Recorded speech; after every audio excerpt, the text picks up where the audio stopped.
Hello बच्चों, कैसे हैं आप सभी लोग। मैं उम्मीद करता हूं आप सभी लोगों के बोर्ड एग्जाम की तैयारियां बहुत अच्छे से चल रही होंगी। आज मैं आप लोगों के लिए क्लास 12th फिजिक्स के चैप्टर वाइज डेरिवेशंस की एक सीरीज लेकर के आया हूं। इसमें मैं हर एक चैप्टर में जितने भी डेरिवेटिव्स हैं मैं आपको सॉल्व करवाऊंगा और आप कोशिश करिए कि मेरे साथ साथ आप भी करते रहिए, क्योंकि हमारे बोर्ड एग्जाम में डेरिवेशंस बहुत इंपॉर्टेंस रखते हैं फिजिक्स सब्जेक्ट में।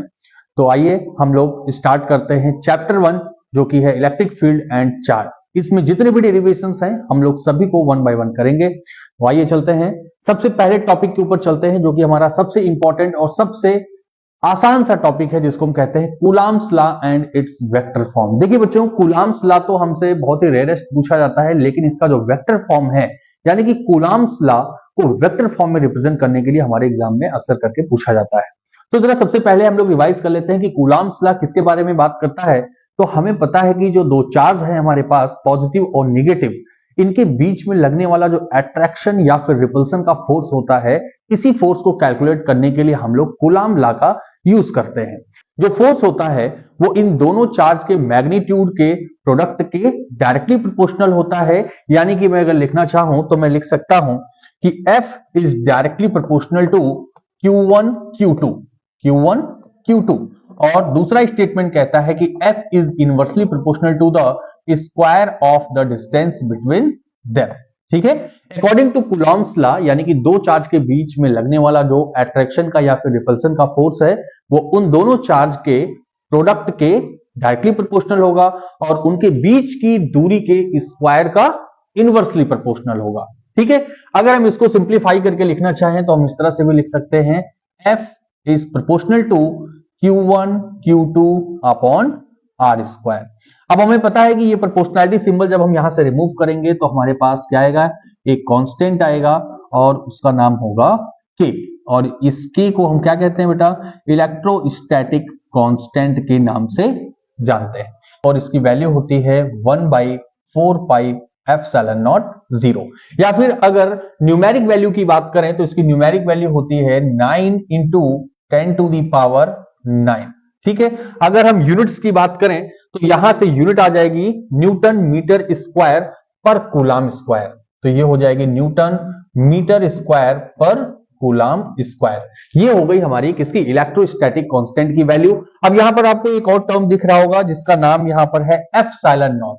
इसे हम क्या कहते हैं, इसे हम कहते हैं परमिटिविटी ऑफ फ्री स्पेस। ठीक है, और इसकी भी एक न्यूमेरिक फिक्स वैल्यू होती है जिसे हम कहते हैं 8.85 into 10 to the power -12 coulomb square पर न्यूटन मीटर स्क्वायर।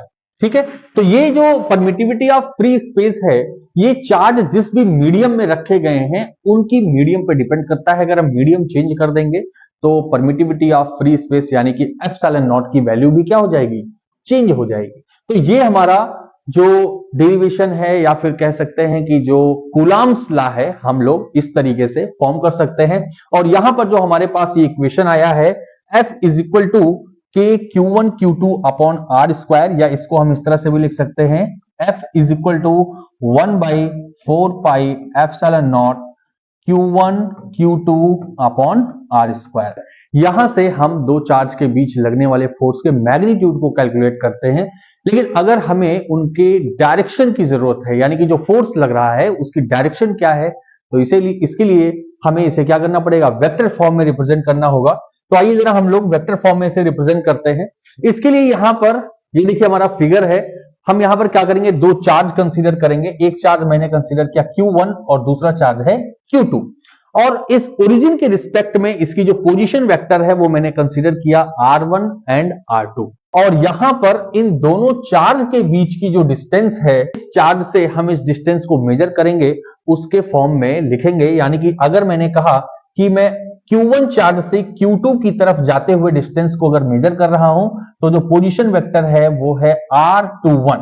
लेकिन अगर मैंने Q2 चार्ज से Q1 चार्ज की तरफ जाते हुए डिस्टेंस को मेजर किया तो यहां पर जो पोजीशन वेक्टर होगा या फिर इनके बीच की जो डिस्टेंस होगी वो होगी R12।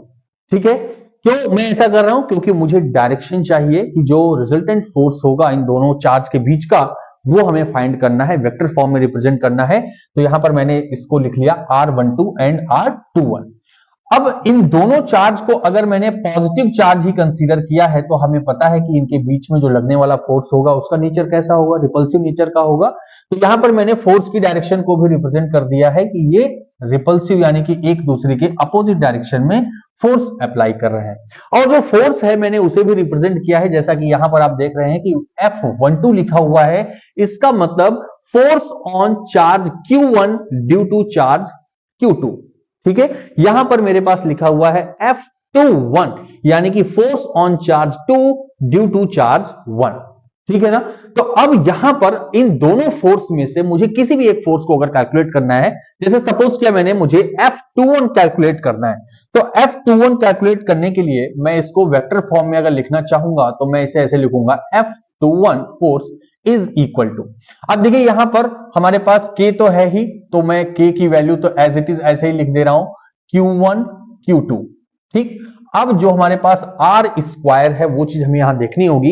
ये देखना होगा कि मैं जिस भी फोर्स को कैलकुलेट कर रहा हूं या जिस भी फोर्स का मैं वेक्टर फॉर्म कंसीडर कर रहा हूं, फाइंड कर रहा हूं, मुझे उसी डायरेक्शन के पोजीशन वेक्टर को भी कंसीडर करना है। तो आप देख रहे हैं कि F21 इस डायरेक्शन में है, इसी के साथ R21 भी इसी डायरेक्शन में है, तो मैं यहां पर जो डिस्टेंस मेजर करूंगा वो कौन सी होगी, R21 का स्क्वायर, इसका क्या होगा, स्क्वायर होगा। और यहां पर मैं मल्टीप्लाई कर दूंगा किससे, R21 के यूनिट वेक्टर से। अब यूनिट वेक्टर से मल्टीप्लाई क्यों कर रहे हैं, क्योंकि यूनिट वेक्टर क्या करता है, डायरेक्शन रिप्रेजेंट करता है। ठीक है, इसी तरीके से अगर मैं F12 फोर्स कैलकुलेट करना चाहूं, F12 फोर्स का वेक्टर फॉर्म अगर फाइंड करना चाहूं, मैं कहूंगा K Q1 Q2 अपॉन, अब देखिए फिर से R की अगर मुझे जरूरत है तो जिस डायरेक्शन में हमारा फोर्स F12 है उस डायरेक्शन के पोजीशन वेक्टर को मैं कंसीडर करूंगा जो कि होगा R12। ठीक है, तो ये होगा R12 का स्क्वायर, और यहां पर मल्टीप्लाई कर देंगे किससे, R12 के यूनिट वेक्टर से। यूनिट वेक्टर क्या करेगा, डायरेक्शन को रिप्रेजेंट करेगा। तो एक तो तरीका हमारे पास ये हो गया। एक और तरीके से हम यहां पर इसकी डायरेक्शन को कर सकते हैं जिसका नाम है ट्रायंगल ऑफ वेक्टर एडिशन। यहां पर अगर हम देखें तो हमारे पास, देखिए जरा ध्यान से, कि एक वेक्टर तो R1 है और दूसरा वेक्टर R21 है। तो एक R1 और प्लस R21 ये किसके बराबर होगा, ये R2 के बराबर होगा। तो यहां पर मैं इसको इस तरह से भी लिख सकता हूं, मैंने लिखा कि R1 plus R21 is equal to R2 के बराबर। ठीक है, या फिर मैं यहां से कहना चाहूं कि R21 वेक्टर जो होगा वो किसके बराबर होगा, R2 vector minus R1 vector के बराबर होगा। ठीक है, तो यहां से R21 की वैल्यू आ गई हमारे पास। अब इसी तरीके से मैं इस डायरेक्शन से अगर कंसीडर करूं कि जो R2 वेक्टर है और R12 वेक्टर है, ये देखिए R2 वेक्टर और दूसरा कंटिन्यूअस वेक्टर R12 है, तो ये किसके बराबर होगा, R1 के बराबर होगा। यानी कि मैं कहूंगा R2 vector plus R12 vector is equal to R1 vector, या फिर मैं इसे R12 अगर फाइंड करना चाहूं तो R12 हो जाएगा हमारे पास R1 vector minus R2 vector. तो यहां पर देखिए जो हमने लिखा है R12 या R21, इसकी जगह पर मैं ये R2 माइनस R1 या फिर R1 minus R2 value put करके भी इस कूलॉम लॉ को वेक्टर फॉर्म में रिप्रेजेंट कर सकता हूं। ठीक है, तो मैं उम्मीद कर रहा हूं कि आप लोगों को ये समझ में आया होगा। अगर किसी भी जगह पर आपको कोई भी डाउट लगता है तो प्लीज आप कमेंट बॉक्स में कमेंट करिए। आइए चलते हैं नेक्स्ट टॉपिक पर, जो कि नेक्स्ट टॉपिक है हमारा electric field intensity on axial line on an electric dipole. देखिए डाइपोल के बारे में आप सभी को पता होगा कि डाइपोल क्या होता है। Dipole is a system in which two equal magnitudes charge but opposite nature and separated by a short distance. ठीक है, तो मैं उम्मीद करता हूं कि डाइपोल के बारे में आपको पता होगा। इस डेरिवेशन में हमें करना क्या है कि हमारे पास एक डाइपोल दिया हुआ है जो कि दो चार्ज हैं, जिसमें एक है माइनस क्यू चार्ज और एक में है प्लस क्यू चार्ज, और इनको एक शॉर्ट डिस्टेंस 2a से सेपरेट किया गया है। इन दोनों, इस डाइपोल की जो एक्सिस है उस एक्सिस पर कोई पॉइंट है हमारे पास P, और इस पॉइंट P पर हमको इस डाइपोल की वजह से कितनी इलेक्ट्रिक फील्ड इंटेंसिटी होगी, यही हमें यहां पर कैलकुलेट करनी है। हमारे एग्जाम में पूछा भी जाता है। सुपरपोजिशन प्रिंसिपल का हमें यूज करना है। सबसे पहले मैं इस प्लस क्यू चार्ज की वजह से इस पी पॉइंट पर कितनी इलेक्ट्रिक फील्ड होगी उसे कैलकुलेट करूंगा। फिर उसके बाद इस माइनस क्यू चार्ज की वजह से इस पॉइंट पी पर कितनी इलेक्ट्रिक फील्ड इंटेंसिटी होगी उसे कैलकुलेट करूंगा और फिर दोनों का सम कर दूंगा, यानी कि रिजल्टेंट फाइंड कर लूंगा। अब यहां पर अगर मैं कहता हूं कि ये जो प्लस क्यू चार्ज है पॉजिटिव नेचर है और ये पी पॉइंट यहां पर एक टेस्ट पॉजिटिव चार्ज है, तो इस क्यू चार्ज की वजह से इस पे जो इलेक्ट्रिक फील्ड इंटेंसिटी लग रही है किस डायरेक्शन में लग रही है, तो ये हमारी इस डायरेक्शन में लग रही है। मैंने इसको यहां पर कह दिया है E प्लस क्यू। ठीक है, ये क्यू चार्ज की वजह से है। और देखिए ये निगेटिव चार्ज जो है हमारा, इसकी वजह से जो इस पॉइंट पर इलेक्ट्रिक फील्ड लग रही है उसकी डायरेक्शन कुछ इस डायरेक्शन में है, जिसको मैंने कह दिया E माइनस क्यू चार्ज की वजह से। ठीक है ना। अब यहां पर अगर मैं देखूं तो ये डिस्टेंस यानी कि जो डाइपोल है, डाइपोल से पी पॉइंट की डिस्टेंस तो हमारी r है, लेकिन अगर मैं आपसे कहूं कि q प्लस क्यू चार्ज से p पॉइंट की जो डिस्टेंस है, ये डिस्टेंस कितनी होगी r माइनस a। क्यों? क्योंकि ये डिस्टेंस हमने 2a कंसीडर की है, ये भी a है और ये भी a है। लेकिन अगर वहीं पर मैं पूछूं कि माइनस क्यू चार्ज से p पॉइंट की जो डिस्टेंस है वो कितनी है, तो वो है r प्लस a। ठीक, अब मैं वन बाय वन जरा यहां पर फाइंड करूं अगर, तो देखिए जो प्लस क्यू चार्ज की वजह से इलेक्ट्रिक फील्ड इंटेंसिटी आई है, किसकी वजह से, प्लस क्यू चार्ज की वजह से, वो कितनी है के क्यू अपॉन आर स्क्वायर होना चाहिए।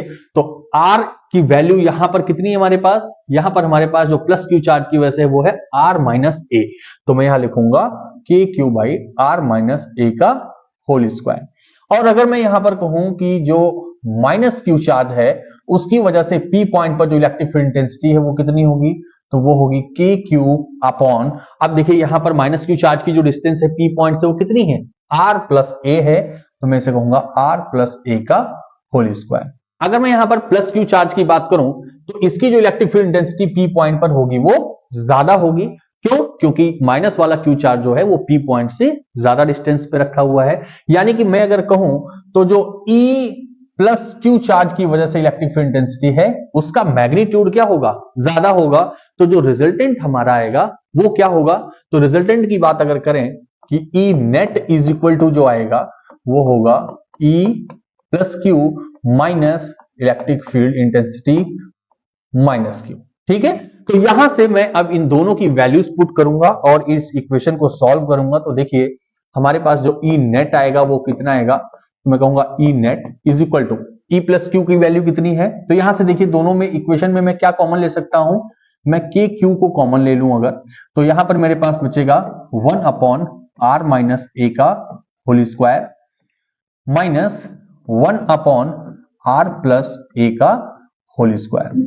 ठीक है, अब इसको मैं और थोड़ा सा सॉल्व करूं अगर, तो ये होगा के क्यू, यहां पर देखिए क्रॉस मल्टीप्लीकेशन होगा इसका, तो ये हो जाएगा आर प्लस ए का whole square minus R minus A का होल स्क्वायर अपॉन, यहां पर देखिए अपॉन में जब इसका एलसीएम लेंगे तो ये हो जाएगा हमारे पास R square minus A square का होल स्क्वायर। ठीक है, अब इसको जब हम ओपन करेंगे तो क्या होगा हमारे पास, देखिए के क्यू तो हमारे पास एज इट इज रहेगा और ये हो जाएगा R square plus A square plus 2AR।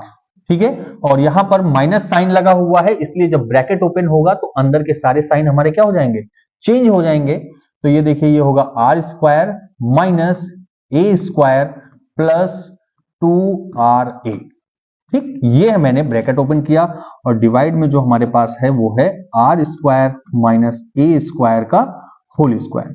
अब यहां पर देखिए कुछ वैल्यूज कैंसिल आउट हो रही हैं, तो क्या क्या कैंसिल हो रहा है, R square A square, R square A square cancel हुआ, तो बचा क्या हमारे पास 2AR, और यहां पर भी 2AR है तो क्या हो जाएगा 4AR हो जाएगा। तो इस वैल्यू को मैं यहां लिखता हूं, तो ई नेट हमारे पास जो आया है वो है E net is equal to K Q bracket में 4RA upon R square minus A square का होल स्क्वायर।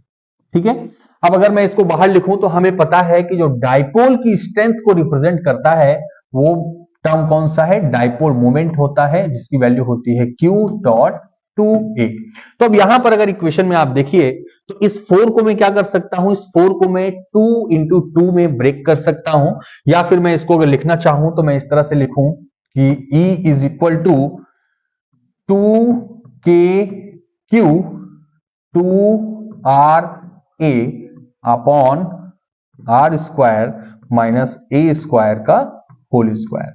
यहां पर अगर आप देखिए तो जो डायपोल मोमेंट है हमको पता है कि ये Q डॉट 2A के बराबर होता है, तो यहां से मैंने Q ले लिया, 2 ले लिया और A ले लिया। तो अब मेरे पास क्या बचेगा, देखिए यहां पर हो जाएगा E is equal to 2K, इसकी जगह पर मैं क्या लिखूंगा, P लिखूंगा, डायपोल मोमेंट P, और यहां पर R भी तो बचा है हमारे पास, तो मैंने लिखा R square minus A square का होल स्क्वायर। ठीक है, ये इक्वेशन आ गया। अब अगर मैं ऐसा इस फिगर में एज्यूम कर लूं कि ये जो R वाली डिस्टेंस है ये इस R A के कंपैरिजन में बहुत ज्यादा है, या फिर ये कहूं कि मैं ऐसा मान लूं, let R is much more greater than 2A। अगर मैंने ऐसा मान लिया कि ये जो R वाली डिस्टेंस है ये 2A से बहुत ज्यादा है, तो यहां पर जो A है उसे मैं क्या कंसीडर कर सकता हूं, नेग्लिजिबल या फिर जीरो मान सकता हूं। और अगर A की वैल्यू हमारी यहां पर जीरो हो गई तो देखिए यहां पर R स्क्वायर है और ये भी स्क्वायर है, तो R की पावर क्या हो जाएगा, 4 हो जाएगा। तो ये इक्वेशन बनेगा E is equal to 2KPR upon R की पावर 4। अब यहां से देखिए R यहां भी है, R की पावर 4 यहां पर है, तो एक R यहां से कैंसिल हो गया। तो ये हमारा जो फाइनल इक्वेशन आ जाएगा वो होगा कुछ इस तरीके से कि जो E is equal to 2KP upon RQ, ये हमारा फाइनल इक्वेशन आएगा एट पॉइंट P। यानी कि किसी भी डाइपोल की वजह से पॉइंट P पर कितनी इलेक्ट्रिक फील्ड इंटेंसिटी होगी, तो हम ये कहेंगे कि E is equal to 2KP by RQ। और एक बात और यहां से आप देख रहे हैं कि जो electric field intensity point P पर है वो इनवर्सली प्रोपोर्शनल है, क्यूब ऑफ द डिस्टेंस के इनवर्सली प्रोपोर्शनल है। तो ये हमारा फाइनल डेरिवेशन हमको मिल गया, फाइनल पॉइंट मिल गया कि जो इलेक्ट्रिक फील्ड इंटेंसिटी है किस पर, पॉइंट P पर। देखिए अगला जो टॉपिक है हमारा, अगला जो डेरिवेशन है वो है electric field intensity on equatorial line of an electric dipole. जैसा कि अभी हमने पिछले वाले टॉपिक में किया कि एक हमारे पास डाइपोल था, उसकी एक्सिस लाइन पर हमने किसी पॉइंट P पर electric field intensity find out की है।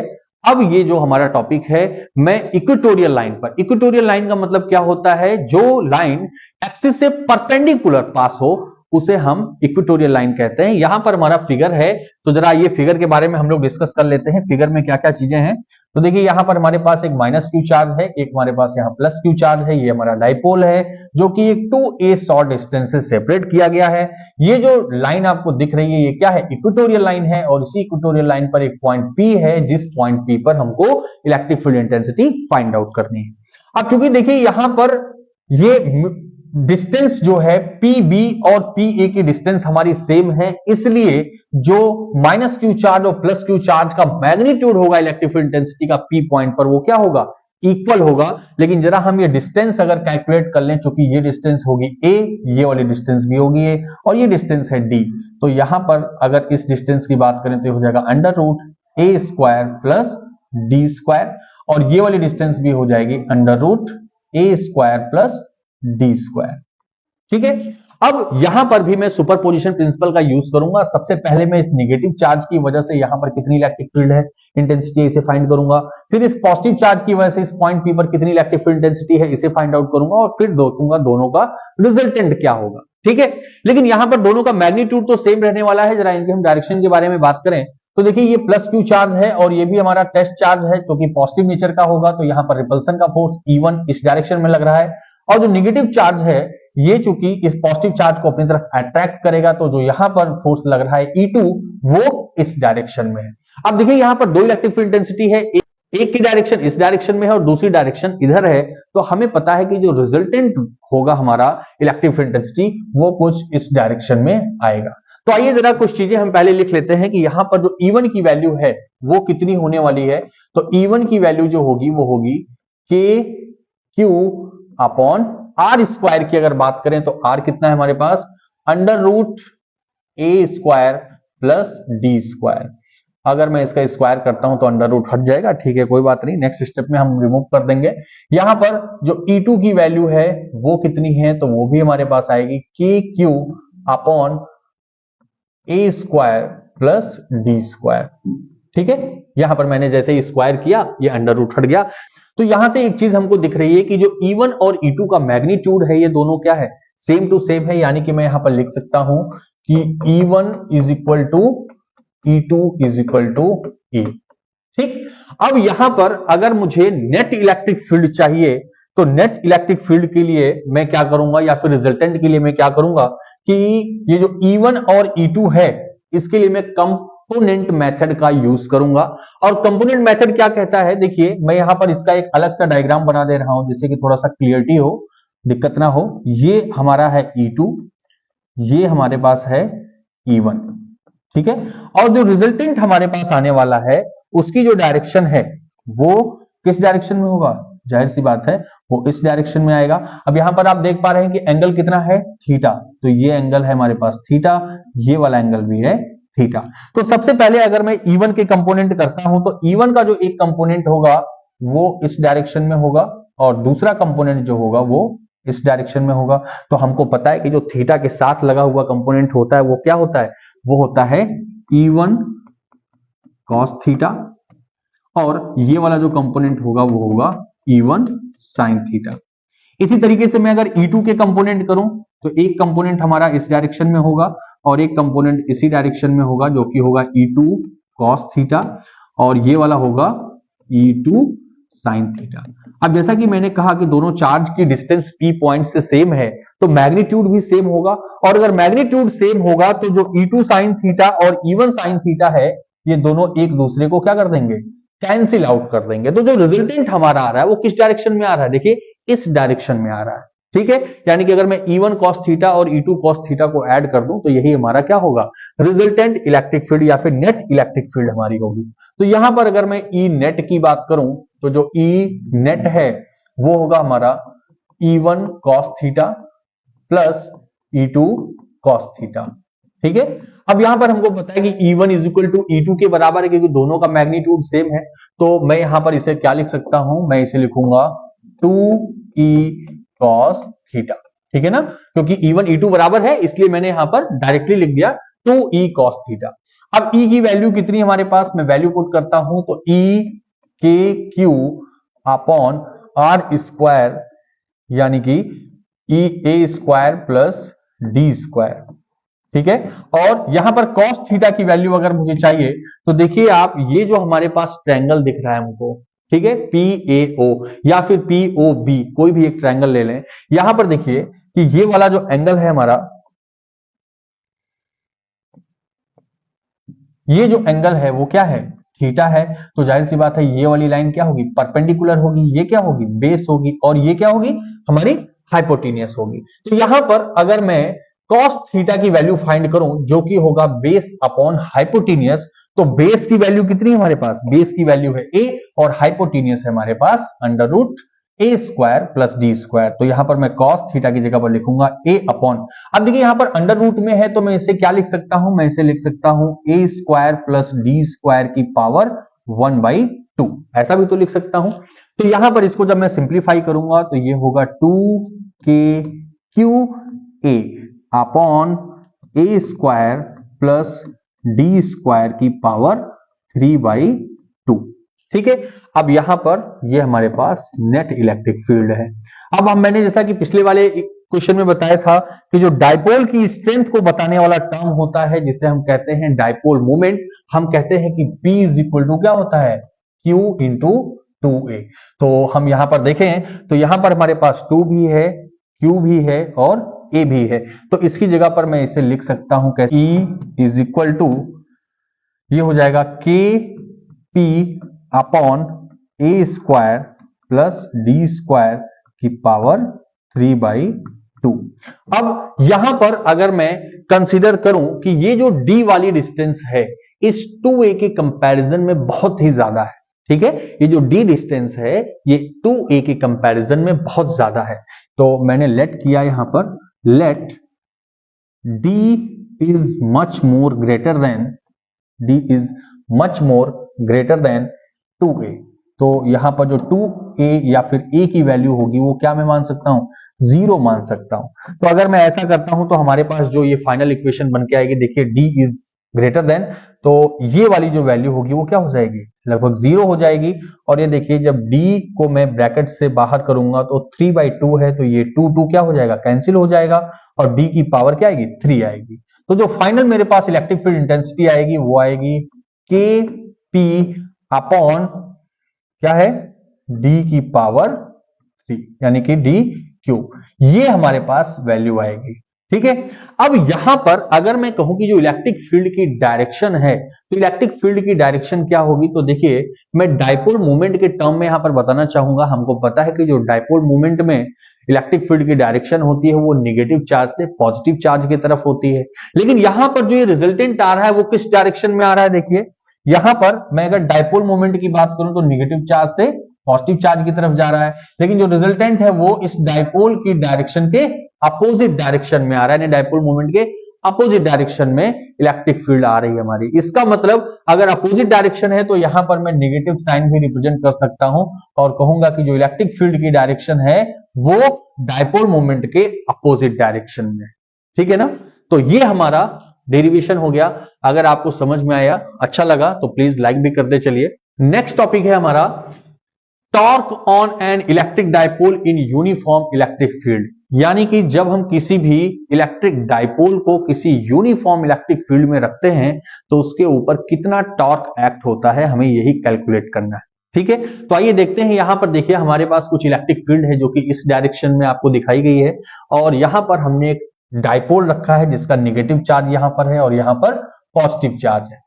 अब आपने ये पढ़ा होगा कि जो पॉजिटिव चार्ज होता है उसके ऊपर जो लगने वाला फोर्स होता है वो टूवर्ड्स द इलेक्ट्रिक फील्ड की डायरेक्शन में होता है, और जो नेगेटिव चार्ज होता है उसके ऊपर जो फोर्स लगता है वो opposite to the electric field direction, यानी कि नेगेटिव चार्ज के ऊपर जो फोर्स लगेगा वो इलेक्ट्रिक फील्ड के अपोजिट डायरेक्शन में लगेगा, और पॉजिटिव चार्ज के ऊपर जो फोर्स लगेगा वो इलेक्ट्रिक फील्ड की डायरेक्शन में लगेगा, और वो फोर्स कितना होगा, QE। वो फोर्स कितना होगा, QE। ठीक है, तो यहां पर हमने ऐसा माना कि ये जो डाइपोल हमारा है इसका जो डाइपोल मोमेंट है वो इलेक्ट्रिक फील्ड के साथ कितने एंगल पर रखा हुआ है, थीटा एंगल पर रखा हुआ है। ठीक है, अब मुझे कैलकुलेट करना है कि कितना टॉर्क जनरेट होगा। तो टॉर्क का फॉर्मूला जो होता है वो क्या होता है फोर्स इनटू परपेंडिकुलर डिस्टेंस। तो परपेंडिकुलर डिस्टेंस बिटवीन फोर्स अगर मुझे कैलकुलेट करनी है तो यहां पर ये जो हमारा चार्ज -q चार्ज है इसकी लाइन ऑफ एक्शन को मैं थोड़ा सा आगे की तरफ बढ़ाऊंगा, और ये जो पॉजिटिव चार्ज है इसकी लाइन ऑफ एक्शन से मैं यहां पर एक परपेंडिकुलर जो ड्रॉ करूंगा, ये क्या होगा, ये परपेंडिकुलर डिस्टेंस होगी जिसको मैं मानूंगा x। तो अगर मुझे x की वैल्यू फाइंड करनी है तो देखिए इस ट्रायंगल में मैं क्या कैलकुलेट करूंगा, इस ट्रायंगल में अगर मैं साइन थीटा अप्लाई करूं, क्यों, क्योंकि देखिए ये हमारा थीटा है तो ये वाला भी कॉरस्पॉन्डिंग एंगल के अकॉर्डिंग क्या होगा, थीटा एंगल ही होगा, तो ये सामने वाली लाइन परपेंडिकुलर होगी। मुझे इसमें इस ट्रायंगल में अगर साइन थीटा अप्लाई करता हूं तो साइन थीटा की वैल्यू क्या होगी, देखिए यहां पर अगर मैं साइन थीटा अप्लाई करूं तो ये हो जाएगा x2a। तो यहां से x की वैल्यू जो आएगी वो कितनी होगी, वो होगी 2a साइन थीटा। ठीक है, ये हो गई हमारे पास x की वैल्यू, और हमको पता है कि जो टॉर्क है हमारा, टॉर्क वो क्या होता है, वो होता है फोर्स इनटू परपेंडिकुलर डिस्टेंस जो कि मैंने x कंसीडर की है। ठीक है, तो यहां पर अगर मैं फोर्स की वैल्यू रखूं तो फोर्स आपने देखा कि यहां पर कितना लग रहा है, -q चार्ज पर -QE लग रहा है और +q चार्ज पर +QE लग रहा है। QE इंटू x की जगह पर 2a साइन थीटा। अब मुझे पता है कि जो डाइपोल मोमेंट होता है वो किसी भी डाइपोल की स्ट्रेंथ को रिप्रेजेंट करता है जो कि होता है Q.2a। इसकी वैल्यू भी मैं यहां पर अगर पुट करके देखूं तो यहां पर जो हमारा फाइनल इक्वेशन आएगा टॉर्क का वो क्या होगा, देखिए 2a यहां पर है, Q यहां पर है, तो मैं लिखूंगा PE साइन थीटा।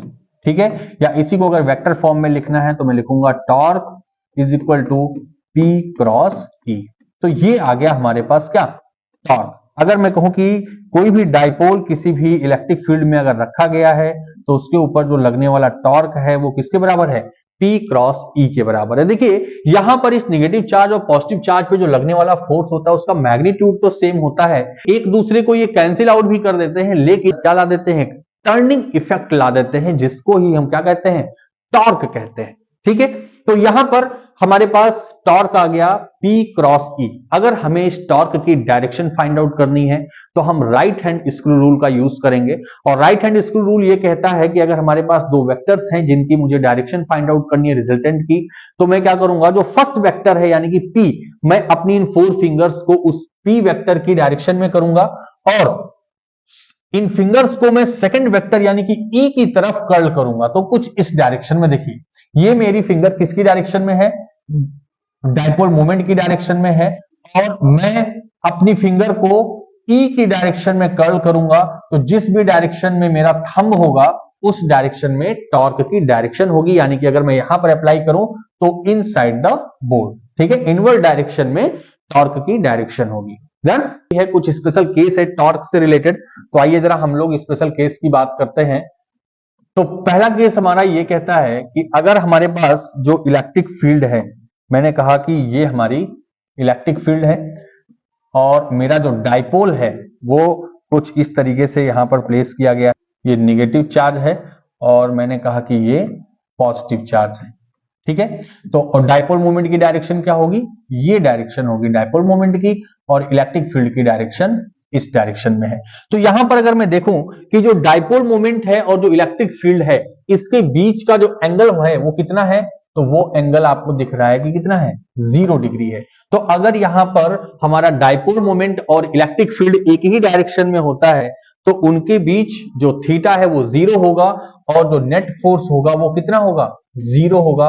और अगर नेट फोर्स हमारा 0 है तो यहां पे लगने वाला जो टॉर्क होगा वो भी कितना होगा, 0 होगा, यानी कि मिनिमम होगा।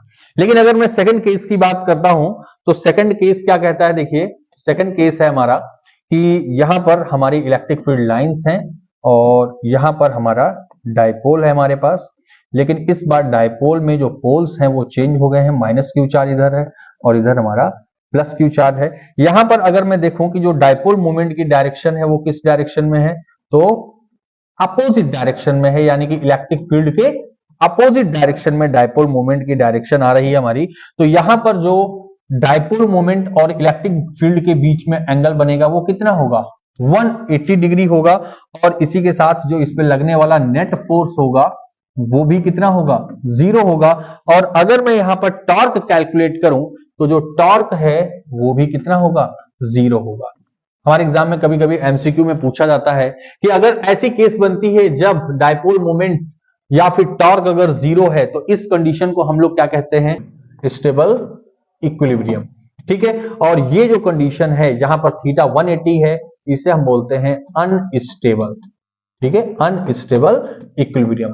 क्यों ऐसा बोलते हैं, तो देखिए जो हमारा डाइपोल है वो इस यूनिफॉर्म इलेक्ट्रिक फील्ड में ये पहली वाली जो कंडीशन है इस कंडीशन में खुद से ही आना चाहता है, यानी कि हमें इसके लिए कोई भी एक्सटर्नल फोर्स इस पे लगाने की जरूरत नहीं है। क्यों, क्योंकि जो पॉजिटिव चार्ज है इसके ऊपर तो इलेक्ट्रिक फील्ड की डायरेक्शन में ही फोर्स लग रहा है और नेगेटिव चार्ज पर इलेक्ट्रिक फील्ड की अपोजिट डायरेक्शन में फोर्स लग रहा है, तो इस कंडीशन में मुझे लाने की जरूरत नहीं है। लेकिन अगर मैं इस डाइपोल को इस तरह से रोटेट कर देता हूं तो इसके लिए मुझे क्या करना पड़ेगा, इसके ऊपर फोर्स लगाना पड़ेगा, जिसकी वजह से हम इसे क्या कहते हैं, अनस्टेबल इक्विलिब्रियम कहते हैं, और इस कंडीशन को स्टेबल इक्विलिब्रियम की कंडीशन कहते हैं। ठीक है, तो अगर आपके सामने ये टॉपिक आए तो आप ऐसा ना हो कि अनजान रहे।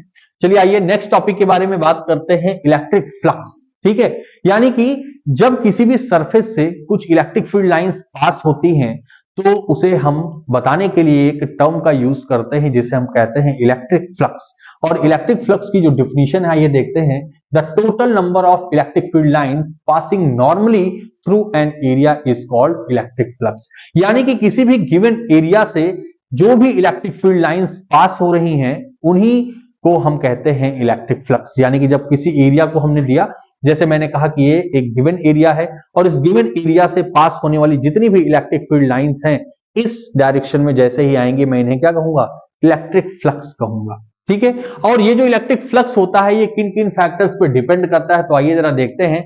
सबसे पहले अगर बात की जाए तो जो इलेक्ट्रिक फ्लक्स होता है वो फाई के सिंबल से रिप्रेजेंट किया जाता है और electric flux is directly proportional to electric field lines. यानी कि जितनी ज्यादा इलेक्ट्रिक फील्ड लाइंस किसी भी गिवन एरिया से या गिवन सरफेस से पास होंगी उतनी ही ज्यादा इलेक्ट्रिक फ्लक्स जनरेट होगी।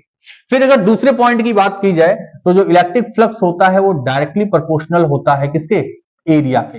यानी कि एरिया जितना ज्यादा होगा गिवन सरफेस का उतनी ही ज्यादा इलेक्ट्रिक फ्लक्स हमको मिलेगी। जैसे मैंने कहा कि मेरे पास ये एक एरिया है और एक यहां पर मैंने एक छोटा सा एरिया ऐसे कंसीडर कर लिया, तो बताइए कि ज्यादा इलेक्ट्रिक फ्लक्स आपको कहां से मिलेगा? तो जाहिर सी बात है जिसका एरिया ज्यादा होगा वहां से हमें इलेक्ट्रिक फ्लक्स ज्यादा मिलेगा। थर्ड पॉइंट की अगर बात की जाए तो इलेक्ट्रिक फ्लक्स किस पे डिपेंड करता है? तो electric flux is depend on cos theta. ठीक है, अब ये वाला पॉइंट जरा आपको समझना जरूरी है कि ये कॉस थीटा पर कैसे डिपेंड करता है। देखिए यहां पर मैं अगर आपसे कहूं कि ये हमारी इलेक्ट्रिक फील्ड लाइंस है, ठीक है, और मैंने जो सरफेस दी हुई है वो कुछ इस डायरेक्शन में प्लेस कर दी।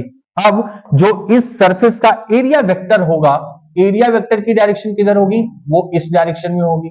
अब ये एरिया वेक्टर और जो इलेक्ट्रिक फील्ड की डायरेक्शन है वो इस डायरेक्शन में है। यानी कि यहां पर जो थीटा की वैल्यू है वो कितनी होगी? वो 90 डिग्री होगी। और अगर cos 90 की बात की जाए, यानी कि यहां थीटा कितना बनना है? 90 डिग्री बनना है, तो थीटा cos 90 कितना होता है? 0 होता है। लेकिन अगर मैं बात कहूं कि ये हमारी इलेक्ट्रिक फील्ड लाइंस है और यहां पर मैंने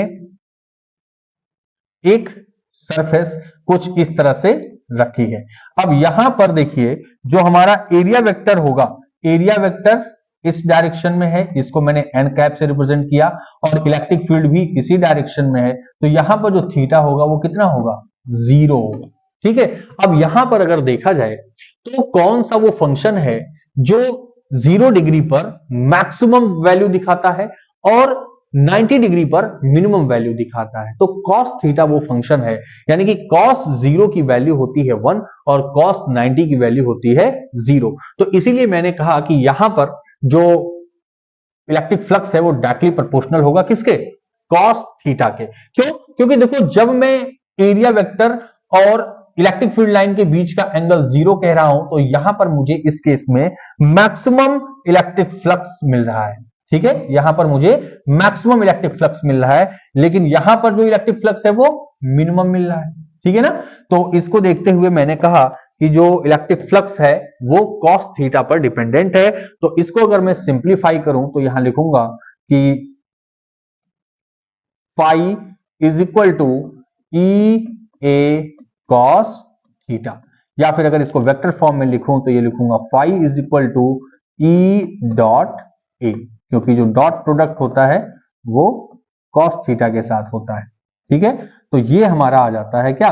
इलेक्ट्रिक फ्लक्स। नेक्स्ट टॉपिक है हमारा गॉस लॉ। देखिए अगर हमारे पास कोई भी सरफेस गिवन है तो हम उससे पास होने वाला इलेक्ट्रिक फ्लक्स कंसीडर कर सकते हैं, उसे फाइंड कर सकते हैं ई ए cos थीटा के थ्रू। लेकिन अगर हमारे पास कोई भी एक क्लोज सरफेस गिवन है और उस क्लोज सरफेस से पास होने वाला अगर मुझे इलेक्ट्रिक फ्लक्स फाइंड करना है तो उसके लिए मैं क्या करूंगा? मैं उस क्लोज सरफेस को छोटे छोटे एरिया एलिमेंट्स में ब्रेक कर लूंगा और हर एक एरिया एलिमेंट से पास होने वाले इलेक्ट्रिक फ्लक्स को कैलकुलेट करके उन सभी इलेक्ट्रिक फ्लक्स का वेक्टर सम कर दूंगा। और इसी को सिंप्लीफाई या आसान करने के लिए हमारे पास एक लॉ है जिसको हम कहते हैं गॉस लॉ। और गॉस लॉ के थ्रू हम किसी भी क्लोज सरफेस से पास होने वाला जो इलेक्ट्रिक फ्लक्स होता है उसे कैलकुलेट करते हैं। तो आइए जरा देखते हैं कि गॉस लॉ का स्टेटमेंट क्या कहता है। कहता है the total electric flux passing over A close surface in vacuum is 1 by epsilon naught times of the total charge inside the surface। यानी कि गॉस लॉ के अकॉर्डिंग गॉस लॉ ने हमको ये बताया कि अगर मेरे पास कोई भी एक क्लोज सरफेस है उसके अंदर जितना भी चार्ज रखा हुआ है उस चार्ज से निकलने वाली जो इलेक्ट्रिक फील्ड लाइंस हैं वही हमारी इलेक्ट्रिक फ्लक्स होंगी। या फिर मैं अगर कहूं कि गॉस ने ये कहा कि किसी भी क्लोज सरफेस के अंदर जितना भी चार्ज है, जितना भी चार्ज रखा हुआ है, अगर मैं उसको एप्सिलॉन नॉट से डिवाइड कर दूं तो इलेक्ट्रिक फ्लक्स की वैल्यू इनके रेशियो के बराबर होगी। या फिर इस तरीके से भी कह सकते हैं कि किसी भी क्लोज सरफेस से पास होने वाला जो इलेक्ट्रिक फ्लक्स है उस क्लोज सरफेस के अंदर रखे हुए चार्ज और एप्सिलॉन नॉट के रेशियो के बराबर होगा। अगर इसे मैथमेटिकली लिखना चाहें तो हम इस तरह से भी लिख सकते हैं कि जो फ्लक्स है वो integration of a close surface E dot D S is equal to ये होगा Q in upon epsilon naught. ठीक है, यहां पर देखिए हमसे क्या कहा गया, जैसे मैं फिर से आपको बताने की कोशिश करता हूं। जैसे मैंने कहा कि मेरे पास एक स्फेरिकल सरफेस है, ठीक है, और इस स्फेरिकल सरफेस के अंदर मैंने क्यू चार्ज रखा हुआ है। अब इस स्फेरिकल सरफेस में मैं क्या करूंगा, एक छोटा सा एरिया एलिमेंट कंसीडर करूंगा ds, और इस एरिया एलिमेंट से जो भी हमारे पास इलेक्ट्रिक फील्ड लाइंस या इलेक्ट्रिक फ्लक्स पास हो रहा है उसकी वैल्यू मैं फाइंड करूंगा, और फिर उसका क्या कर दूंगा, क्योंकि इस स्फेरिकल सरफेस पर तो बहुत सारे एरिया एलिमेंट कंसीडर किए जा सकते हैं, तो सभी एरिया एलिमेंट को अगर मुझे फाइंड करना है तो उसके लिए मुझे इसका क्या करना होगा, इंटीग्रेशन करना होगा। तो इसीलिए मैंने यहां पर कहा ई डॉट डी एस, इसका इंटीग्रेशन करूंगा तो मुझे टोटल वैल्यू मिल जाएगी, और ये किसके बराबर होगी, Q in upon epsilon not के बराबर होगी। तो आइए जरा इसका प्रूफ देखते हैं कि हम इसे प्रूफ कैसे करते हैं। तो प्रूफ के लिए हमें ये फिगर ड्रॉ करना होगा कि मैं एक स्फेरिकल सरफेस कंसीडर करूंगा, और इस स्फेरिकल सरफेस पे कोई एक एरिया एलिमेंट मैं ds कंसीडर करूंगा। अब इस ds एरिया एलिमेंट में जो एरिया वेक्टर की डायरेक्शन होगी, तो हमको ही पता है कि एरिया वेक्टर की जो डायरेक्शन है वो परपेंडिकुलर आउटवर्ड डायरेक्शन में होगी, जिसको यहां पर n कैप से दिखाया गया है। ठीक है, और जो इलेक्ट्रिक फील्ड की डायरेक्शन है, चूंकि ये प्लस क्यू चार्ज है, इलेक्ट्रिक फील्ड की डायरेक्शन किधर होगी, परपेंडिकुलर आउटवर्ड डायरेक्शन में ही रहने वाली है। तो यहां पर जो इलेक्ट्रिक फील्ड की डायरेक्शन है वो भी परपेंडिकुलर आउटवर्ड है, और यहां पर जो थीटा की वैल्यू होगी वो कितनी होगी, 0 डिग्री होगी। ठीक है, अब यहां पर मैं इसको अगर प्रूफ करूं तो प्रूफ कैसे होगा ये देखते हैं। यहां पर हमको दिया गया है integration of E dot D S is equal to Q in upon epsilon naught. तो यहां पर देखिए E की वैल्यू कितनी है, तो हमें पता है कि जो इलेक्ट्रिक फील्ड की वैल्यू है, E की वैल्यू मैं यहां लिख लेता हूं, ये है 1/4 pi epsilon naught Q upon R square. क्यों आर स्क्वायर, क्योंकि देखिए इस चार्ज से इस सरफेस की जो डिस्टेंस है कितनी है, r है। तो अगर यहां पर मैं कहूं कि सरफेस के हर एक पॉइंट पर जो इलेक्ट्रिक फील्ड की वैल्यू होगी वो क्या होगी, सेम टू सेम होगी, यानी कि जो इलेक्ट्रिक फील्ड है इस सरफेस पर वो हर एक जगह पर क्या है, कांस्टेंट है। तो कांस्टेंट का तो इंटीग्रेशन होता नहीं है, तो यहां पर मैं इस E को अगर बाहर कर दूं तो इंटीग्रेशन किसका होगा, सिर्फ ds का होगा। और अगर ds की बात करूं तो ds का जो इंटीग्रेशन होगा वो किसके बराबर होगा, तो ds का जो इंटीग्रेशन होगा वो इस स्फेरिकल सरफेस के एरिया के बराबर होगा। तो इस स्फेरिकल सरफेस का एरिया जो होता है वो कितना होता है बच्चों, E की वैल्यू में यहां रखूं तो ये होगा 1/4 pi epsilon naught into Q upon R square. और जब ds की वैल्यू में यहां पर फाइंड करूंगा तो ds का मतलब है कि ये छोटा सा एरिया एलिमेंट जो मैंने सरफेस पर कंसीडर किया है, लेकिन ऐसे छोटे छोटे कई सारे एरिया एलिमेंट इस स्फेरिकल सरफेस पर होंगे। अगर मैं इसका सम करूंगा तो इस स्फेयर के सरफेस के एरिया के बराबर आएगा, जो कि होगा 4 pi R square, 4 pi R square. अब यहां से देखिए क्या क्या चीजें कैंसिल हो रही हैं, 4 पाई से 4 पाई आर स्क्वायर, तो 4 पाई आर स्क्वायर कैंसिल हो गया, हमारे पास क्या आया, हमारे पास बचा सिर्फ Q अपॉन एप्सिलॉन नॉट। ठीक है, और यही हमको लेकर के आना था। कभी कभी हमारे एग्जाम में हमसे गॉस लॉ को प्रूफ करने के लिए भी पूछ लिया जाता है स्टेटमेंट के साथ में। ठीक है, तो चलिए आगे चलते हैं।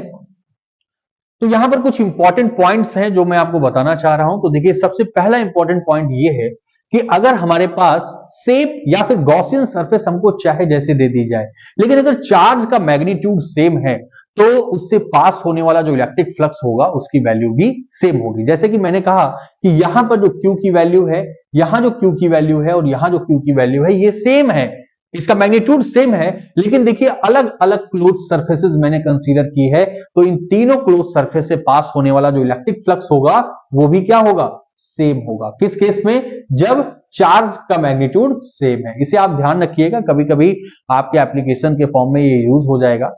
फिर सेकंड केस की बात करें तो सेकंड पॉइंट ये है कि किसी भी क्लोज सरफेस के अंदर जितने चार्ज होंगे हम सिर्फ उनका ही इलेक्ट्रिक फ्लक्स फाइंड आउट करेंगे, इस क्लोज सरफेस के बाहर जो भी चार्ज हैं इनका इलेक्ट्रिक फ्लक्स फाइंड नहीं करेंगे। और इसके लिए मैं क्या करूंगा, इसका जो देखिए Q1 Q2 माइनस Q3, क्योंकि यहां पर माइनस चार्ज है, अपॉन एप्सिलॉन नॉट। ठीक है, और सबसे मोस्ट इंपॉर्टेंट जो यहां पर है हमारे पास, कि अगर मेरे पास कुछ n नंबर की, या मैं कहूं कि मेरे पास एक n नंबर सरफेस की एक सिमेट्रिक शेप है, और उसके अंदर कोई एक चार्ज रखा हुआ है, तो मैं अगर किसी एक सरफेस से पास होने वाले इलेक्ट्रिक फ्लक्स की बात करूं, तो वो एक सरफेस से पास होने वाला जो इलेक्ट्रिक फ्लक्स होगा वो नेट इलेक्ट्रिक फ्लक्स के 1/n टाइम्स होगा। देखिए यहां पर जैसे कि मैंने एक क्यूब कंसीडर किया है, तो अब इस क्यूब में कितनी सरफेसेस हैं? 6 सरफेसेस हैं। अब इससे जो पास होने वाला टोटल इलेक्ट्रिक फ्लक्स होगा या फिर नेट इलेक्ट्रिक फ्लक्स होगा वो कितना होगा? वो होगा Q अपॉन एप्सिलॉन नॉट। लेकिन अगर मैं आपसे पूछूं कि किसी एक सरफेस से पास होने वाला इलेक्ट्रिक फ्लक्स मुझे बताइए, तो उसके लिए मैं क्या कहूंगा कि Q net upon n। n का मतलब यहां पर क्या है? कितनी सरफेसेस हैं? यहां पर 6 सरफेसेस हैं, तो यहां पर मैं कहूंगा 1/6 Q अपॉन एप्सिलॉन नॉट। यहां से क्वेश्चन हमारे पास कभी कभी एग्जाम में पूछा गया, हमसे एमसीक्यू के बेस में पूछा गया है, तो इसको भी आपको ध्यान रखना है। चलते हैं आगे। नेक्स्ट टॉपिक जो हमारा है वो गॉस लॉ का एप्लीकेशन है और electric field due to a uniformly charge straight wire, यानी कि हमारे पास एक स्ट्रेट वायर है जिसपे चार्ज का डिस्ट्रीब्यूशन यूनिफॉर्मली हुआ है और इससे r डिस्टेंस पे एक पॉइंट है P। इस पॉइंट P पर हमको फाइंड करना है क्या? हमको इस पॉइंट P पर इलेक्ट्रिक फील्ड फाइंड आउट करनी है जो कि इस यूनिफॉर्मली चार्ज वायर से r डिस्टेंस पे रखा हुआ है। तो चलिए ये जरा फिगर के बारे में पहले बात कर लेते हैं। यहां पर जो हमारी ये चार्ज वायर है इसकी लेंथ मैंने मान लिया कि कुछ इनफाइनाइट वायर है या L कुछ भी डिस्टेंस हम मान सकते हैं। इससे r डिस्टेंस पे पॉइंट P है, तो इस पॉइंट P पर अगर मुझे इलेक्ट्रिक फील्ड फाइंड करनी है तो इस वायर के चारों तरफ मुझे एक गॉसियन सरफेस कंसीडर करनी होगी जो कि इस P पॉइंट से होकर के पास होगी। तो देखिए यहां पर आप देख पा रहे हैं फिगर में कि एक Gaussian surface, cylindrical Gaussian surface consider की गई है और ये पॉइंट P इस गॉसियन सिलिंड्रिकल सरफेस के ऊपर लाई करता है। अब यहां से अगर देखा जाए तो जो हमारा ये वायर है इससे इलेक्ट्रिक फील्ड की जो डायरेक्शन है वो परपेंडिकुलर आउटवर्ड कुछ इस डायरेक्शन में है। ठीक है, यहां पर आप एक चीज और देख सकते हैं, जो चार्ज का डिस्ट्रीब्यूशन है उसमें आपने पढ़ा होगा लीनियर चार्ज डेंसिटी। तो लीनियर चार्ज डेंसिटी यहां पर लैम्डा बताई गई है। इसका मतलब यह होता है चार्ज पर यूनिट लेंथ, यानी कि एक यूनिट लेंथ में चार्ज का डिस्ट्रीब्यूशन किस अकॉर्डिंग हुआ है। तो यहां पर अगर मुझे ये पता करना हो कि ये जो हमारा गॉसियन सिलिंड्रिकल सरफेस हमने कंसीडर किया है इसमें कितने चार्ज एग्जिस्ट कर रहे हैं, क्योंकि मुझे इनक्लोज यानी इनक्लोज सरफेस के अंदर चार्ज चाहिए, तो यहां पर अगर देखूंगा मैं तो ये होता है lambda is equal to Q by L. और अगर मुझे सिर्फ क्यू की वैल्यू चाहिए किसके अंदर, इस एल लेंथ के अंदर या फिर इस सिलेंडर के अंदर, तो वो होगा लैम्डा इंटू एल के बराबर। अब यहां पर अगर मैं गॉस लॉ को अप्लाई करूं तो गॉस लॉ हमारा क्या कहता है, तो गॉस लॉ तो हमारा कहता है integration of E dot D S is equal to Q in upon epsilon naught, ये हमारा गॉस लॉ कहता है। लेकिन अगर यहां पर देखें तो ये जो हमारा सिलिंड्रिकल शेप है यहां पर हमको 3 सरफेसेस मिल रही हैं। पहली सरफेस कौन सी मिल रही है, तो फर्स्ट वाली ये एक सर्कुलर सरफेस मिल रही है। सेकंड भी हमको यहां पर नीचे एक सर्कुलर सरफेस मिल रही है एंड थर्ड वन ये जो सिलेंडर का कर्व्ड सरफेस है ये हमको एक थर्ड सरफेस मिल रही है। अगर मैं फर्स्ट सरफेस की बात करूं तो फर्स्ट सरफेस का जो एरिया वेक्टर है वो किस डायरेक्शन में है, तो जो एरिया वेक्टर है वो परपेंडिकुलर आउटवर्ड कुछ इस डायरेक्शन में जिसको मैं एन कैप से रिप्रेजेंट कर रहा हूं, और जो इलेक्ट्रिक फील्ड की डायरेक्शन है वो कुछ इस डायरेक्शन में है, जो कि यहां पर थीटा कितना बनना है, एरिया वेक्टर और इलेक्ट्रिक फील्ड के बीच में 90 डिग्री का। इसी तरीके से जो सेकंड सर्कुलर सरफेस है वहां पर भी जो एरिया वेक्टर है वो परपेंडिकुलर आउटवर्ड डायरेक्शन में है और जो इलेक्ट्रिक फील्ड की डायरेक्शन है वो कुछ इस डायरेक्शन में है, जिससे कि थीटा इज इक्वल टू कितना हो रहा है, 90 डिग्री हो रहा है। लेकिन अगर मैं इस थर्ड कर्व्ड सरफेस की बात करूं और मैंने एक छोटा सा यहां पर एक एरिया एलिमेंट कंसीडर किया, तो जो एरिया वेक्टर की डायरेक्शन है वो इस डायरेक्शन में है जिसको मैंने एन कैप कहा, और जो इलेक्ट्रिक फील्ड की डायरेक्शन है इस पॉजिटिव चार्ज की वजह से ही वो भी इसी डायरेक्शन में है, इलेक्ट्रिक फील्ड भी। तो यहां पर जो थीटा की वैल्यू होगी वो कितनी होगी, 0 डिग्री होगी। ठीक है ना, तो यहां देखिए मैंने एंगल डिसाइड कर दी है। अब यहां पर मैं तीनों अलग अलग सरफेसेस के लिए गॉस लॉ अप्लाई करूंगा। तो यहां पर मैं अगर फर्स्ट सरफेस की बात करता हूं तो ये होगा integration of first surface E D S cos 90, ठीक है, प्लस सेकंड सरफेस के लिए मैं कहूं तो ई D S cos 90। Third surface की बात करूं तो ये होगा ई डी एस कॉस 0 और ये किसके बराबर होगा, Q in upon epsilon naught. ठीक है। अब यहां पर देखिए cos 90 की वैल्यू कितनी होती है, तो cos 90 की वैल्यू होती है 0। तो मैं यहां पर cos 90 को अगर एलिमिनेट कर दूं तो हमारे पास जो बच करके आएगा वो आएगा E D S is equal to Q in upon epsilon naught. अब यहां पर देखिए जो ये ई की वैल्यू है, इलेक्ट्रिक फील्ड की वैल्यू है, ये इस गॉसियन सरफेस के हर एक पॉइंट पर कांस्टेंट होगी। क्यों? क्योंकि इससे जो डिस्टेंस है हर एक पॉइंट पर कितनी है, आर डिस्टेंस ही है, तो हर एक पॉइंट पर क्या होगी, ई की वैल्यू सेम होगी। या फिर मैं कह सकता हूं कि ई की वैल्यू कांस्टेंट होगी, तो मैं इसके बाहर कर लूं और यहां पर होगा ये D S is equal to Q in की जगह पर मैं क्या लिख सकता हूं, लेमडा इंटू एल। तो क्यू ई की जगह पर मैंने लिखा lambda into L upon epsilon naught. अब देखिए जो डीएस है ये मैंने एरिया एलिमेंट कहां कंसीडर किया है, इस गॉसियन सिलिंड्रिकल सरफेस के कर्व्ड सरफेस एरिया पर मैंने कंसीडर किया है। तो अगर मुझे डीएस का इंटीग्रेशन करना है तो वो किसके बराबर आएगा, वो इस सिलेंडर के कर्व्ड सरफेस एरिया के बराबर आएगा। और कर्व्ड सरफेस एरिया कितना होता है किसी भी सिलेंडर का, वो होता है 2 पाई आर एल के बराबर होता है, और ये बराबर होगा lambda into L upon epsilon naught. यहां से देखिए जो एल एल की वैल्यू है वो क्या हो जाएगी, कैंसिल आउट हो जाएगी, और जो हमारे पास इलेक्ट्रिक फील्ड आएगी वो कितनी आएगी, वो आएगी E is equal to lambda upon 2 pi R epsilon naught. ठीक है, और ये जो हमारा इक्वेशन आया यही हमारा क्या है, इस पॉइंट P पर इलेक्ट्रिक फील्ड की वैल्यू है। ठीक है ना, तो मेरे ख्याल से ये आपको समझ में आया होगा। अच्छा लगा है तो प्लीज इसको लाइक भी करिए और अपने दोस्तों को भी शेयर करते रहिए। आगे चलते हैं। नेक्स्ट टॉपिक है हमारा, ये भी गॉस का ही एप्लीकेशन है, जो कि है electric field due to a infinite plane sheet. अब इस प्लेन शीट की वजह से मैं किसी पॉइंट P पर electric field intensity find out करूंगा। तो जरा पहले इस फिगर के बारे में बात कर लेते हैं। देखिए ये हमारे पास एक प्लेन शीट है जिसके ऊपर पॉजिटिव चार्ज यूनिफॉर्मली डिस्ट्रीब्यूटेड है। देखिए यहां पर लिखा भी है uniformly charge infinite plane sheet है, और इससे आर डिस्टेंस पर, कौन सी आर डिस्टेंस है, तो इस प्लेन शीट से ये जो डिस्टेंस है इसको मैं कहूंगा आर डिस्टेंस पर एक पॉइंट है यहां पर P, और इस पॉइंट P पर हमको फाइंड करनी है इलेक्ट्रिक फील्ड। तो इसके लिए मैं क्या करूंगा, एक गॉसियन सरफेस कंसीडर करूंगा, और आपको यहां दिख रहा है कि ये जो गॉसियन सरफेस है कैसी है, सिलिंड्रिकल गॉसियन सरफेस है। ठीक है, जिसके ऊपर ये पॉइंट P लाई कर रहा है। अब यहां पर देखिए जो गॉसियन सरफेस है ये इस प्लेन शीट को भी क्रॉस करते हुए गया है। इसका मतलब कि यहां पर जब इस गॉसियन सरफेस ने इस प्लेन शीट को कट किया है तो इसमें कितने चार्ज एग्जिस्ट कर रहे हैं, इसको हम फाइंड करते हैं किससे, सरफेस चार्ज डेंसिटी के थ्रू। क्योंकि सरफेस चार्ज डेंसिटी का मतलब है चार्ज पर यूनिट एरिया, यानी कि चार्ज का जो डिस्ट्रीब्यूशन है वो एक यूनिट एरिया में कितना किया गया है। तो अगर मुझे ये पता करना है कि इस सर्कुलर रीजन में कितने चार्ज हैं, तो वो मैं कंसीडर कर सकता हूं Q enclose is equal to sigma into A से। ठीक है, अब यहां पर भी वही कंडीशन हमारे पास है कि हमारे पास तीन सरफेसेस हमको दी गई हैं। कौन कौन सी, फर्स्ट सरफेस यहां पर है जो कि सर्कुलर है, सेकंड सरफेस ये है, ये भी सर्कुलर है, एंड थर्ड ये सिलेंडर की कर्व्ड सरफेस है।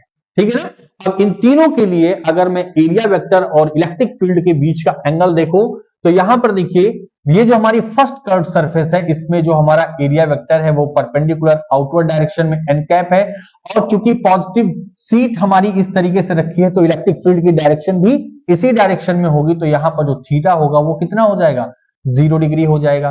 और सेम एज इट इज जो हमारी सेकंड सर्कुलर सरफेस है यहां पर भी जो थीटा होगा वो कितना हो जाएगा, 0, क्योंकि सीट हमारी यहां है, इलेक्ट्रिक फील्ड की डायरेक्शन ये है, और जो हमारा क्रॉस सेक्शन एरिया है उससे जो एरिया वेक्टर की डायरेक्शन है वो भी हमारी इसी डायरेक्शन में है।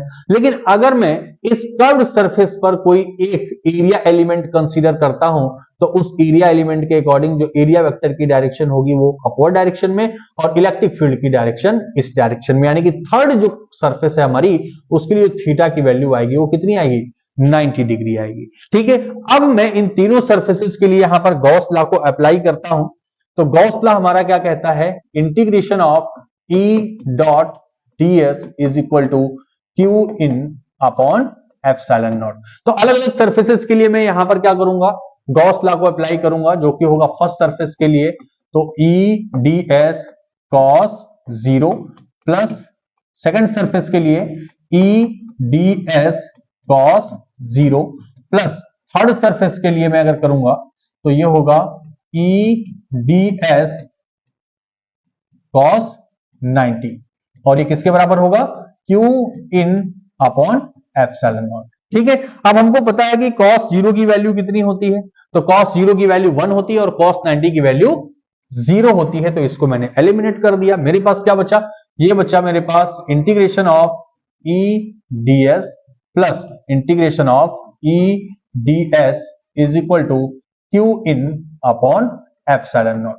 अब यहां पर देखिए फिर से वही वाला कॉन्सेप्ट हमको यूज करना है कि जो इलेक्ट्रिक फील्ड की वैल्यू है, क्योंकि देखिए ये जितने डिस्टेंस इस सीट से इस पॉइंट P की है same as it is distance यहां पर भी है, यानी कि ये अगर r डिस्टेंस पे है तो ये वाला पॉइंट भी हमारा क्या है r डिस्टेंस पर ही है, और इन दोनों की अगर डिस्टेंस सेम है तो इलेक्ट्रिक फील्ड की वैल्यू यहां पर क्या होगी, सेम होगी। तो इसका मतलब कि अगर कांस्टेंट हम कह दें इलेक्ट्रिक फील्ड को तो कोई दिक्कत नहीं है, तो यहां पर जो इलेक्ट्रिक फील्ड होगा वो क्या होगा, कांस्टेंट हो जाएगा, जिससे कि ये बाहर हो जाएगा और यहां पर इंटीग्रेशन होगा सिर्फ किसका, ds का। तो अगर ds का मैं इंटीग्रेशन करूंगा, क्यू इनकी वैल्यू कितनी है वहां पर, sigma into a upon epsilon naught. तो यहां पर अगर मैं ds का इंटीग्रेशन करूं तो देखिए यहां पर दिया गया है कि ये जो हमारे हॉलो सिलिंड्रिकल हमने गॉसियन सरफेस कंसीडर किया, इसका जो क्रॉस सेक्शन एरिया है वो कितना है, वो a के बराबर है। तो यहां पर जब ds का इंटीग्रेशन करूंगा तो क्या आएगा, a के बराबर आएगा, यानी कि मैं लिख सकता हूं e into a plus e into a is equal to sigma into a upon epsilon naught. अब यहां से देखिए a की जो वैल्यू है वो क्या हो जाएगी, कैंसिल हो जाएगी, तो यहां से हमारे पास 2e is equal to sigma upon epsilon naught आएगा, या फिर मैं इसी को लिखना चाहूं तो लिखूंगा e is equal to sigma upon 2 epsilon naught. और ये जो हमारे पास वैल्यू आई वो इस पॉइंट P पर इलेक्ट्रिक फील्ड के इक्वल है। अब यहां पर आप देख पा रहे होंगे कि डिस्टेंस पर कोई भी डिपेंडेंसी नहीं है, यानी कि इस प्लेन शीट से ये पॉइंट P कितने डिस्टेंस पे रखा हुआ है इससे कोई भी डिपेंडेंसी नहीं है, यानी कि कोई भी मैटर नहीं है कि कितने डिस्टेंस पे रखा है, ये इलेक्ट्रिक फील्ड हमको मिल गई E is equal to epsilon naught upon 2 epsilon naught. ठीक है, चलिए अगले टॉपिक पे चलते हैं। नेक्स्ट हमारा गॉस लॉ का एप्लीकेशन है electric field due to a uniformly charge spherical shell. देखिए ये वाला जो टॉपिक है बच्चों हमारा ये बहुत ही इंपॉर्टेंट है, क्योंकि यहां पर 3 हमारे डेरिवेशन हमसे पूछे जाते हैं। एक तो हमसे पूछा जाता है कि इस गॉसियन सरफेस के या फिर स्फेरिकल सेल के बाहर किसी पॉइंट P पर, फिर उस सरफेस के ऊपर, और फिर इनसाइड द सरफेस, हमसे 3 जगह पर पूछा जाता है। तो आइए जरा हम लोग सबसे पहले 1 बाय 1 को करते हैं। तो सबसे पहले मैं कंसीडर करूंगा आउटसाइड ऑफ द सरफेस। तो आउटसाइड के लिए अगर मैं बात करूं तो देखिए सबसे पहले हमारे पास जो गिवन हमारा सरफेस है वो कौन सा है, कैपिटल R रेडियस का हमारे पास एक स्फेरिकल सेल हमको दिया गया है, और इस स्फीयर के ऊपर जो चार्ज का डिस्ट्रीब्यूशन है वो यूनिफॉर्मली कुछ इस तरीके से है। और मुझे सबसे पहले इस सरफेस के या स्फेरिकल सेल के बाहर किसी भी पॉइंट P पर मुझे क्या करना है, electric field intensity find out करनी है। तो देखिए मैं क्या करूंगा, मैं एक ऐसा गॉसियन सरफेस कंसीडर करूंगा आउटसाइड, यानी कि इस स्फेरिकल सेल के बाहर एक गॉसियन सरफेस कंसीडर करूंगा जो इस पॉइंट P से होकर के पास होगा। और जो स्फेरिकल गॉसियन सरफेस हमने कंसीडर की है उसकी जो रेडियस है वो कितनी है, स्मॉल r है। ठीक है, तो इस चीज को जरा ध्यान से देखिएगा, समझिएगा। तो यहां पर मैंने इस स्फेरिकल सेल के बाहर एक स्फेरिकल गॉसियन सरफेस कंसीडर की है। अब यहां पर अगर आप देखिए तो कितना चार्ज इस गॉसियन सरफेस के अंदर है, तो इस स्फेरिकल सेल के ऊपर जितना भी चार्ज डिस्ट्रीब्यूटेड है वो पूरा का पूरा चार्ज इस गॉसियन सरफेस के अंदर है। यानी कि अगर मैं यहां से कहना चाहूं कि जो Q इनक्लोज है वो Q के बराबर होगा। बात समझ में आई क्या? क्योंकि इनक्लोज सरफेस के अंदर जितना चार्ज होता है वहीं से मैं इलेक्ट्रिक फ्लक्स की बात करता हूं। तो अगर मैंने गॉसियन सरफेस ये वाली कंसीडर कर ली है तो ये इस स्फेरिकल सेल के ऊपर जितना भी चार्ज डिस्ट्रीब्यूटेड है वो इस गॉसियन सरफेस के अंदर ही तो है। तो Q enclose is equal to capital Q, मैंने ऐसा कंसीडर कर लिया। अब यहां पर अगर आउटसाइड की बात की जाए तो आउटसाइड पर मैं क्या करूंगा, एक एरिया एलिमेंट यहां पर कंसीडर करूंगा इस गॉसियन सरफेस पर, और उस एरिया एलिमेंट में जो एरिया वेक्टर की डायरेक्शन होगी वो परपेंडिकुलर आउटवर्ड, और जो इलेक्ट्रिक फील्ड की डायरेक्शन होगी वो भी एरिया वेक्टर की ही डायरेक्शन में होगा, यानी कि यहां पर जो थीटा की वैल्यू आएगी हमारी वो कितनी आएगी, 0 डिग्री आएगी। अब अगर इस पे मैं गॉस लॉ को अप्लाई करता हूं तो गॉस लॉ के अकॉर्डिंग क्या होगा, देखिए E dot ds is equal to Q in upon epsilon naught. यहां पर मैं अगर इलेक्ट्रिक फील्ड की बात करूं तो गॉसियन सरफेस से जो रेडियस है वो स्मॉल r हर एक जगह पर बराबर है, इसका मतलब जो इलेक्ट्रिक फील्ड होगी हर एक पॉइंट पर क्या होगा, बराबर होगा, और ये कांस्टेंट हो जाएगा। तो E को मैंने बाहर कर दिया, ये हो गया इंटीग्रेशन ऑफ ds, और यहां पर है Q in upon epsilon naught. अब जब इस ds का मैं इंटीग्रेशन करूंगा तो जो इंटीग्रेशन होगा इस स्फेरिकल सेल का वो कितने के बराबर होगा, तो हमको पता है कि एक स्फेयर का जो इंटीग्रेशन होता है वो होता है 4 पाई r स्क्वायर के बराबर होगा, और ये आ जाएगा, देखिए Q इन की जगह पर मैं क्या लिख सकता हूं, capital Q upon epsilon not. या फिर अगर मैं आउटसाइड इलेक्ट्रिक फील्ड की बात करूं किसी पॉइंट P पर तो वो आएगा Q अपॉन 4 पाई r स्क्वायर एप्सिलॉन नॉट। और ये वैल्यू कहां पर आ गई, कि किसी भी स्फेरिकल सेल के बाहर कोई पॉइंट अगर P है तो वहां पर इलेक्ट्रिक फील्ड कितनी आएगी, कैपिटल Q अपॉन 4 पाई r स्क्वायर एप्सिलॉन नॉट। ठीक है, अब यहीं पर हमसे छोटा सा एक पॉइंट और ऐड कर देता है कि अगर ऑन द सरफेस की बात करें तो दूसरा जो टॉपिक है हमारा इसी में कहता है on the surface, on the surface. तो बिल्कुल हमको घबराना नहीं है। देखिए मैंने क्या किया, अभी ये हमारी स्मॉल r थी हमारी रेडियस बड़े वाले स्फेयर की, लेकिन ये जो छोटा वाला स्फेयर है हमारे पास, हमसे कह रहा है कि इसी स्फेयर पर ही फाइंड करो कि यहां पर कोई पॉइंट होगा। ठीक है, तो जस्ट हमें क्या करना है, देखिए यहां पर रेडियस थी हमारी स्मॉल r और ये रेडियस है हमारी कैपिटल R। इसका मतलब यही वाला जो हमारा इक्वेशन जहां पर मैंने स्मॉल r लिखा है यहां पर मुझे क्या कर देना है, कैपिटल R कर देना है, यानी कि E इज इक्वल टू हो जाएगा Q upon 4 pi epsilon not capital R square. ठीक है, तो देखिए ये आ गई हमारी कौन सी इलेक्ट्रिक फील्ड, ये ऑन द स्फेरिकल सेल। ठीक, थर्ड वन, अब हमको क्या करना है कि इस स्फेरिकल सेल के अंदर अगर कोई पॉइंट यहां पर है तो यहां पर हमें ये फाइंड करना है कि कितनी इलेक्ट्रिक फील्ड होगी। तो आप इस दूसरे वाले फिगर को देखिए, यहां पर मैंने क्या किया है कि ये मेरे पास एक स्फेरिकल सेल है जिसपे चार्ज का डिस्ट्रीब्यूशन कुछ यूनिफॉर्मली इस तरीके से हुआ है, और मैंने कहा कि जो बड़ी वाली यानी कि जो स्फेरिकल सेल है उसकी रेडियस कैपिटल R है, यहां पर देखिए ये कैपिटल R है, और इसके अंदर कोई पॉइंट है यहां पर P। इस पॉइंट P पर अगर मुझे इलेक्ट्रिक फील्ड इंटेंसिटी या इलेक्ट्रिक फील्ड फाइंड आउट करनी है तो मैं क्या करूंगा, इस पॉइंट के अराउंड एक गॉसियन सरफेस मैंने कंसीडर कर ली यहां। ठीक है ना, लेकिन अगर आप यहां पर ध्यान से देख पा रहे होंगे कि जो मैंने गॉसियन सरफेस कंसीडर की है, क्या इसके अंदर कोई भी चार्ज प्रेजेंट है क्या, तो कोई भी चार्ज प्रेजेंट है ही नहीं। अगर कोई चार्ज प्रेजेंट नहीं है तो हमें पता है क्या करना है, देखिए थर्ड पॉइंट की बात करें, इनसाइड। ठीक है, इनसाइड, तो इनसाइड में अगर मैं यहां पर गॉस लॉ अप्लाई करूं तो ये होगा E ds is equal to Q in upon epsilon naught. तो ठीक है, कोई बात नहीं, अगर कोई भी चार्ज उसके अंदर नहीं है तो मैं यहां पर कहूंगा E integration of ds is equal to Q in upon epsilon naught. और अगर इस ds का इंटीग्रेशन मैं करता हूं 4 पाई r स्क्वायर, तो उसको अगर उस साइड में भेजूंगा तो ये क्या आएगा भाई, यहां पर अगर Q की जगह पर मैं 0 कर दूंगा तो सब कुछ डिवाइड में क्या आएगा, 0 ही आएगा। इसका मतलब कि inside the spherical shell electric field will be 0। तो इसके अंदर जो इलेक्ट्रिक फील्ड होगी वो कितनी होगी, 0 के बराबर होगी। ठीक है, तो मैं उम्मीद करता हूं कि आपको ये समझ में आया होगा। देखिए जो हमारा गॉस लॉ है ये बहुत ही इंपॉर्टेंट है, क्योंकि हमसे गॉस लॉ भी पूछा जाता है, स्टेटमेंट भी पूछा जाता है, और साथ ही साथ हमसे उसका एक एप्लीकेशन भी पूछ लिया जाता है।